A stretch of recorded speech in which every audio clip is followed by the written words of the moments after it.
दोबारा फिर मैं तकरीर के लिए मोहम्मद गैस को दावत देता हूँ कि वह अपनी तकरीर पेश करें।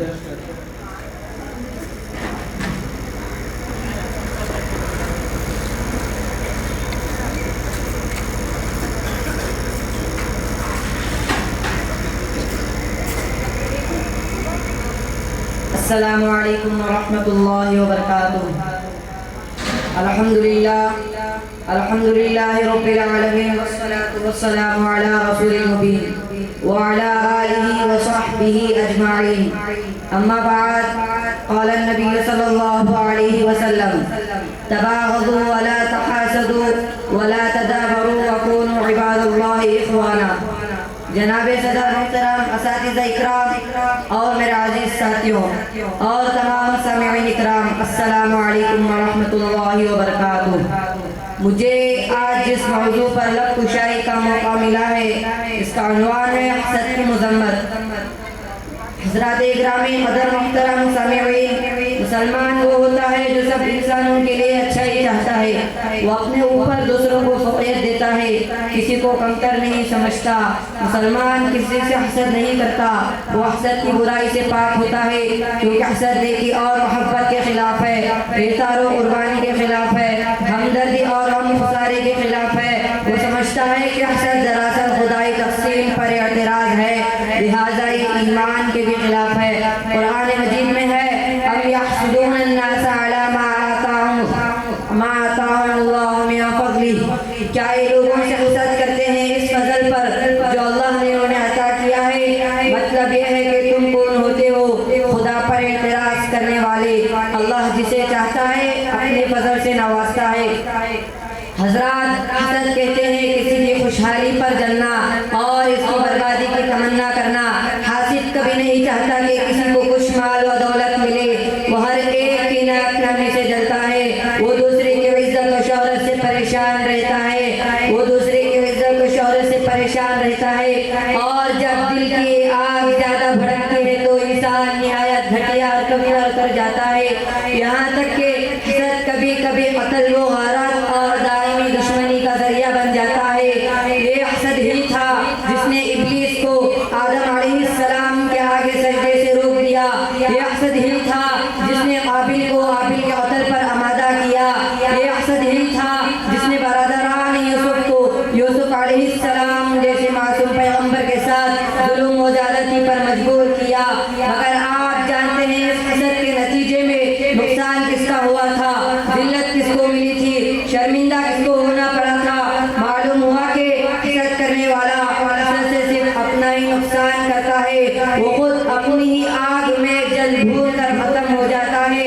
हसद की बुराई समझने के लिए ये बात काफी है कि खुद अल्लाह ताला ने अपने नबी सल्लल्लाहु अलैहि वसल्लम को हसद से पनाह मांगने की तालीम फरमाई है। फरमाया, वमिन शर्रि हासिदिन इज़ा हसद, यानी ऐ नबी सल्लल्लाहु अलैहि वसल्लम आप कहिए कि ऐ अल्लाह मैं तेरी पनाह चाहता हूँ हासिद के शर से जब वो हसद करे। नीज़ आप सल्लल्लाहु अलैहि वसल्लम का इरशाद इकरामी है, इय्याकुम वल हसद फ़इन्नल हसद याकुलुल हसनाति कमा तअकुलुन नारुल हतबा। हसद से बचो क्योंकि नेकियों को ऐसा खा जाता है जैसे आग लकड़ियों को खा जाती है। एक जगह फरमाया, ला तबागदू वला तहासदू वला तदाबरू व कूनू इबादल्लाहि इख्वाना, यानी एक दूसरे से बुग़्ज़ ना रखो, हसद ना करो, एराज़ ना करो, आपस में अता ताल्लुक़ ना करो। ऐ अल्लाह के बंदो, भाई भाई बन जाओ। हज़रात, दुनिया में सबसे ज़्यादा हसद कौम यहूदी है, लिहाजा ये मुसलमानों का शो हरगिज़ नहीं हो सकता। मुसलमान हो और हासिद हो, बड़े ताज्जुब की बात है। आप सल्लल्लाहु अलैहि वसल्लम ने फरमाया, किसी बंदे के दिल में ईमान और हसद जमा नहीं हो सकता। इसलिए आज से आहद करते हैं कि हम किसी से हसद नहीं करेंगे। कोई आगे बढ़ रहा है तो उसे दुआ देंगे, माशाअल्लाह कहेंगे, किसी की नेमत को देखकर नहीं चलेंगे। हो सकता है अल्लाह ताला हमारे इस अमल को देखकर खुश होकर हमें भी वो दौलत और शोहरत अता कर दे। अल्लाह ताला हमें अमल करने की तौफीक अता फरमाए। आमीन व आखिर दाना अल्हम्दुलिल्लाहि रब्बिल आलमीन। पे तो दोनों के साथ अल्लाह ताला को ज़्यादा ताल्लुक है। लिहाजा तुम अपनी ख्वाहिश नफ्स की पैरवी ना करो कि कभी तुम इससे हट जाओ। हज़रात, अदल इंसाफ के बारे में कुरान की नवाक़तों के बाद हुज़ूर पाक सल्लल्लाहु अलैहि वसल्लम के इरशाद गिरामी भी सुन ले। आपने फरमाया इन्नल मुक़सितीना इंदल्लाहि अला मनाबिर मिन नूर, इंसाफ करने वाले अल्लाह के नज़दीक नूर के मिंबरों पर होंगे, यानी अल्लाह पाक इनके अंदर इकराम फरमाएंगे। ये दूसरी हदीस में है कि क़यामत के दिन जिस 7 लोगों को अर्श के साए में जगह दी जाएगी, इनमें को बादशाह भी है जो इंसाफ करने वाला हो। मोहतरम दोस्तों, हज़रत उमर रज़ियल्लाहु अन्हु का इंसाफ आप जानते होंगे। आपने आदो इंसाफ की मिसाल कायम की है, इसी मिसाल जिन्हें अल्लाह से खासिर है। चुनाचे मरवी है कि कैसे बादशाह फासिल मदीना आए, लोगों से पूछा तुम्हारा बादशाह कहाँ है? लोगों ने कहा हमारा बादशाह नहीं होता, हमारा तो अमीर होता है और वो शहर से बाहर गया हुआ है। तो कासिद आपके दिला से बाहर निकला, देखा जगह दुर्लसहाने करीब पलटे हुए हैं। वो शख्स से मंजर देखकर दंग रह गया और सोचने लगा क्या ही है वो शख्स ये जिससे केसर की सना का बादशाह कांपते हैं, इसकी जुबान से बेसाख्ता निकला। उमर, तुमने लोगों के साथ इंसाफ क्या है, इसलिए इस दुरामन से हो दुनिया की बादशाह जुल्म क्या है, इसलिए और इनकी नींदें उड़ चुकी है। जरूरत है कि हमारे माशरे में इंसाफ कायम हो, जुल्म का खात्मा हो, मजलूमों के साथ इंसाफ होता कि हमारा मुल्क अमन सुकून गेवारा बन सके और हर तरफ से यही चाहिए हो। अल्लाह ताला से दुआ है कि हर मामले में इंसाफ का दामन थामने की तौफीक अता फरमाए। वाखिर दावाना अल्हम्दुलिल्लाह रब्बिल आलमीन। अस्सलामु अलैकुम।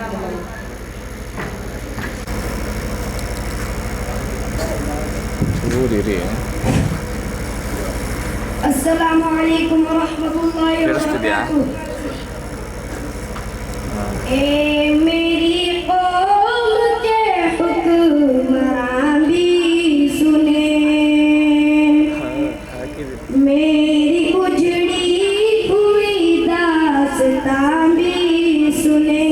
ए मेरी कौम के हुक्मरान भी सुने, मेरी उजड़ी हुई दास्तां भी सुने। सिर्फ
फयस्तीनु।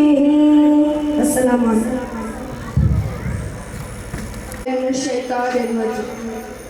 Honored Ustad and dear friends, Assalamu alaikum wa rahmatullahi wa barakatuh. Today I want to speak about the great blessing of Sawm. Allah tells us in the Quran that fasting is prescribed so that we may gain taqwa, which means fear of Allah. Fasting is not just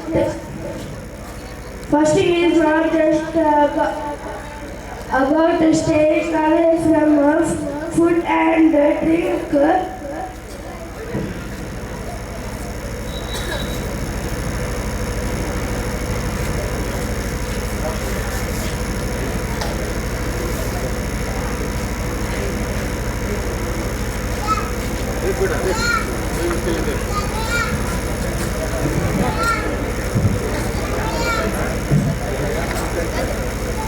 Fasting is not just about staying away from food and drink from dawn to sunset. It is a shield against sins. Our Prophet Muhammad said that for those who fast, there is a special gate in paradise called Rayyan. In the month of Ramadan, we also find Laylatul Qadr, the night of power, which is better than 1,000 months of worship. Let us pray that Allah accept our fasts, forgives our sins, and make us among the God-fearing. माशाल्लाह। इसके बाद मैं मोहम्मद उज़ैर को दावत देता हूँ कि वहाँ अपनी तकरीर पेश करें।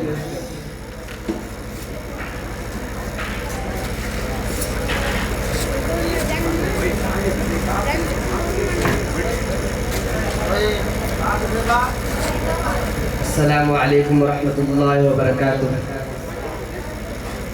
नहमदुहु व नुसल्ली अला रसूलिहिल करीम। अम्मा बाद, अऊज़ु बिल्लाहि मिनश शैतानिर रजीम। बिस्मिल्लाहिर रहमानिर रहीम। या अय्युहल्लज़ीना आमनुत्तक़ुल्लाह वज़रू मा बक़िया मिनर रिबा इन कुंतुम मुमिनीन। सदक़ल्लाहुल अज़ीम। जनाब सदर मुहतरम असातिज़ा इकराम और मेरे अजीज़ साथियों और तमाम सामिईन इकराम, अस्सलामु अलैकुम वरहमतुल्लाहि वबरकातुह।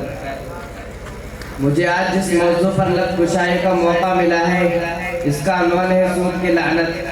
मैं अपनी तकरीर का आगाज़ किस शेर से करना चाहता हूँ। नहीं है सूद की लानत से कोई घर खाली, नहीं है सूद की लानत से कोई घर खाली, ये वो बला है जो हर जेब से निकलती है। मुहतरम हजरात, मुअज़्ज़ज़ हाज़रीन, सूद एक बदतरीन गुनाह है, सख्त लानत है। ऐसी लानत की जो इसका शिकार हुआ, तबाही और बर्बादी इसकी ज़िंदगी का हिस्सा बन गई। ऐसी बुराई जो इसका आदी बना, उसकी नस्लें तबाह हो गई। और ऐसी बीमारी के जिसे लग गई, हैवानत और शैतानत इसके पूरे जिस्म में सरायत कर गई। आज दुनिया जिन खराबियों और परेशानियों से दो चार है, इनमें सूद का बहुत बड़ा हाथ मौजूद है। दरअसल सूदी कारोबार के मौजूदा ठेकेदार इसराइल के बदकिस्मत यहूदी हैं, जो पूरी दुनिया को गुर्बत व अफलास के जाल में फंसाने की कोशिश कर रहे हैं। इन्होंने लोगों के ज़हनों में ये बात बिठा दी है कि अब सूद के बगैर दुनिया का काम कोई नहीं चल सकता। फिर एक और धोखा ये दिया कि सूद का नाम तब्दील करके लोगों के सामने पेश किया।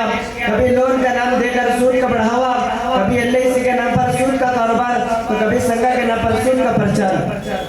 नतीजा ये हुआ कि कल जो लोग सूद से दूर थे, आज उसमें बुरी तरह फंस चुके हैं। वो औरतें जो सूद से नफरत करती थी, संघा जिसकी बीमारी में लथपथ हो गए, और वो लोग जो सूद को बुरा समझते थे, अब इसके जायज होने के लिए फतवा तलाश करते फिरते हैं।